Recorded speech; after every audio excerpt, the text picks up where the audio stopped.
సంక్రాంతి కోడి పందాల కంటే ఖరీదైన ఆట మరోటి ఉంది. దానిలో కోట్ల రూపాయల చేతులు మారుతున్నాయి.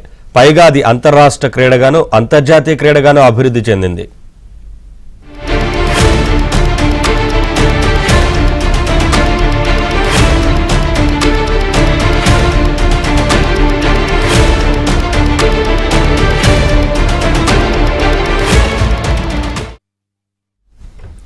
నెల్లూరు జిల్లాలో పెద్ద ఎత్తున పావురాల పందాలు సాగుతున్నాయి. తమిళనాడు నుంచి ఐచర్ ట్రక్కుల్లో వందలాది పావురాలని నెల్లూరు జిల్లాకు తరలిస్తున్నారు.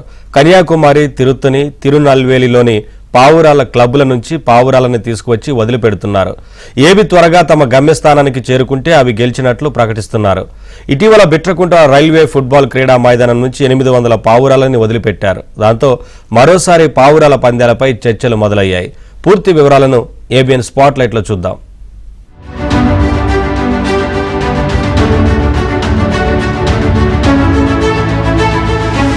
తమిళనాట కోట్లలో పావురాల పందాలు సాగుతుంటాయి. అందుకోసం కొన్ని క్లబ్లు కూడా వెలిశాయి. కర్ణాటక, మధ్యప్రదేశ్ తో పాటు మరికొన్ని ప్రాంతాల్లో కూడా ఈ పందాలు కొనసాగుతున్నాయి. ధనుష్ హీరోగా నటించిన మారి సినిమా పావురాల పందాలే ఇతివృత్తం. దీన్ని బట్టి అక్కడ పావురాల పందాలకు ఎంత ప్రాధాన్యం ఉందో అర్థం చేసుకోవచ్చు. తమిళనాడులో వేలాది మంది యువకులు 40 నుంచి 200 వరకు పావురాలను పెంచుతూ ఉపాధి పొందుతున్నారు.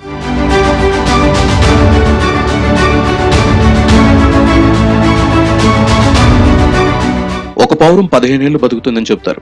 ఎక్కువ సమయం గాల్లో ఎగిరేందుకు, సుదూర ప్రాంతాలని తక్కువ సమయంలో చేరుకునేందుకు పావురాలకి ప్రత్యేక శిక్షణ ఇస్తున్నారు. సజ్జలు, రాగులు, జీడిపప్పు, బాదం, పిస్తా వంటివి తినిపించి పావురాలను బలంగా ఉంచుతున్నారు. ఒక్కో పావురం ఆహారానికి ఏడాదికి ₹1,00,000 వరకు ఖర్చు పెడతారని సమాచారం. తమిళనాడులో new Madras racing pigeon association, Tamil Nadu racing federation, Chennai racing pigeon club, crown pigeon society ఇలా తమిళనాట 40కి పైగా క్లబ్లు ఉన్నాయి. ఈ క్లబ్ల నిర్వాహకులు పావురాల పందాలు నిర్వహిస్తూ ఉంటారు.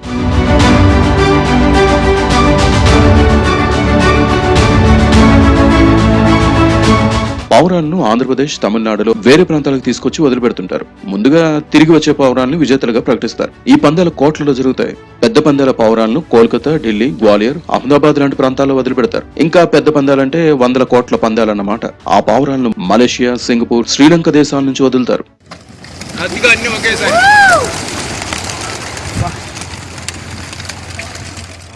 మన దేశంలో పావురాలు సగటున గంటకు 97 కిలోమీటర్ల వేగంగా ఏకవికిన 965 కిలోమీటర్ల వరకు ప్రయాణిస్తాయి. పావురాల కాళ్లకు ట్రాకింగ్ రింగ్లు అమర్చుతారు.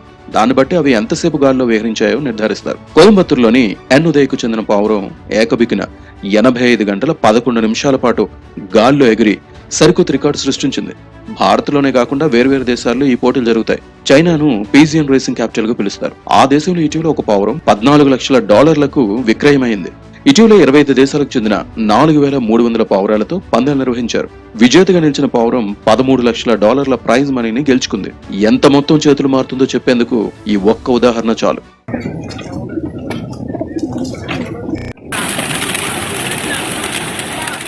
రేసింగ్ పావురాల ఇంద్రియాల్లో సహజ సిద్ధంగా మ్యాగ్నెటో రిసెప్షన్ అనే సెన్సార్ ఉంటుంది.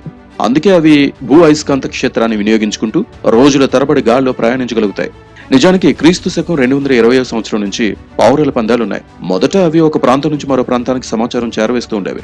2వ ప్రపంచ యుద్ధ సమయంలో యూకేకి చెందిన యుద్ధ నౌక సముద్రంలో మునిగిపోయింది. వింకీ అనే పావురం సముద్ర ఉపరితలంపై 125 మైళ్లు ప్రయాణించి ఆ సమాచారం చేరవేసింది. ప్రమాదంలో ఉన్న సైనికుల ప్రాణాలు కాపాడేందుకు దోహదపడింది. కావలి పట్టణంలోను, కావలి పక్కన ఉన్నటువంటి బిట్రగుంటలోను తాజాగా కొద్దిమంది వచ్చి పావురాలను ఎగరేసి దానికి సంబంధించినటువంటి పందాలు నిర్వహిస్తున్నట్టుగా కొద్దిగా వార్తల్లో అట్లా చూస్తూ ఉన్నాం. స్థానికంగా ఉన్నటువంటి పోలీసు అధికారులు వాళ్ళ దగ్గరికి వెళ్ళి వాళ్ళని విచారిస్తున్నారు. వాళ్ళు మాకు క్లబ్లు ఉన్నాయి, ఈ పౌరాలను ఇలా ఎగరేసి దాన్ని మేము ఇట్లా పోటీలు నిర్వహించడం జరుగుతూ ఉంది, మాకు అనుమతులు ఉన్నాయని చెప్తా ఉన్నారు. పోలీసులు మాత్రం మా ప్రెమిసెస్లో మీరు ఎగరేయద్దని చెప్పారు. అయినప్పటికి కూడా 2 రోజుల కిందట బిట్రగుంటలో ఎగరేశారు. అట్లానే స్థానిక కావల్లో కూడా పోయిన సంక్రాంతికి ఇట్లా ఎగరేశారు. ప్రతి సంక్రాంతికి కూడా ఇట్లా పావురాలని ఇట్లా ఎగరేసి వాటి మధ్య పోటీలు నిర్వహించి ఏ పావురం అయితే ముందు వస్తుందో దానికి ఎవరైతే దాన్ని గుర్తించి దానికి ఓనర్గా ఉన్నారో వాళ్ళకి డబ్బులు కేటాయించడం అనేది భారతదేశంలో చెన్నై కేంద్రంగా జరుగుతూ ఉంది. చెన్నై క్లబ్ వారు నాయుడుపేట ప్రాంతం నుండి పావురాలు బెట్టింగ్ వ్యవహారం అనేది జరిగేది.